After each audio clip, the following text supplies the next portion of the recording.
In Moscow in 1974, Alexander Pichushkin was born. His childhood began normally, but one day, when he was 4 years old, he fell off a swing and hit his head. This incident affected a part of his brain responsible for regulating behaviors and emotions. From there, strange things began to appear in him. After the incident, Alexander started to change.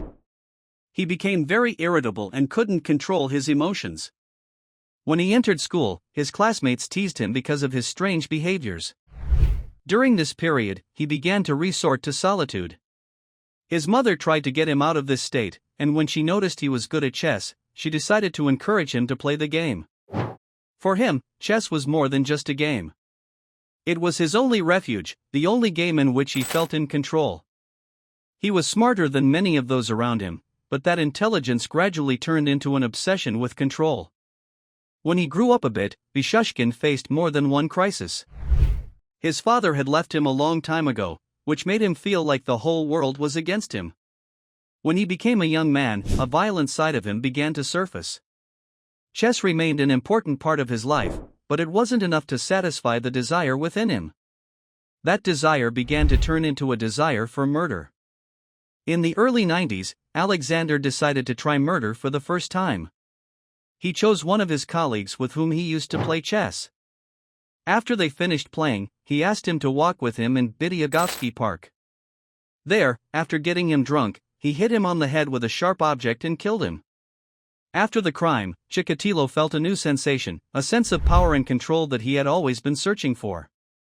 When he returned home, the first thing he looked at was the chessboard, and he wrote his victim's name in the first square, the one he had just killed. After the first crime, Alexander decided to turn murder into a game, like chess.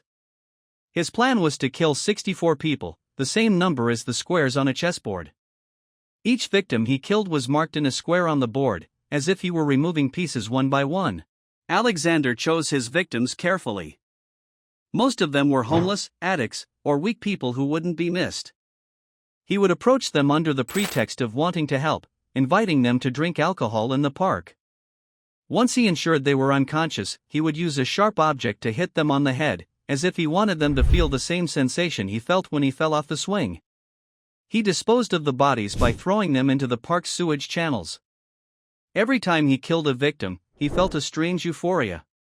Once he told the police, "Every victim I killed made me feel like the world was more obedient to me.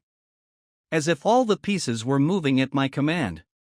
Over the years, bodies were appearing in different places in Moscow, especially in Bitsevsky Park.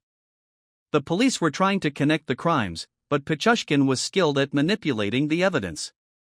There was no clear pattern except that all the victims were dying in almost the same way. In 2006, Alexander made a fatal mistake.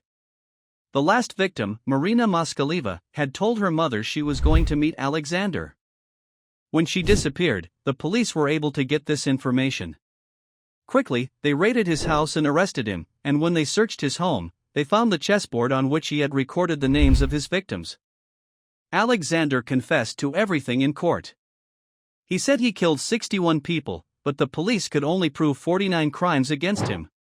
When they asked him about the reason for the crimes, he said coldly, "Killing for me was like eating or drinking, a basic necessity I had to do." They sentenced him to life in prison and decided to put him in solitary confinement to keep him away from any humans. Alexander Pichushkin wasn't just a serial killer, he was obsessed with the idea that life is a game, and death was the piece he moved. The chessboard he played with in his childhood became a symbol of the death and destruction that made all of Moscow live in terror of what happened.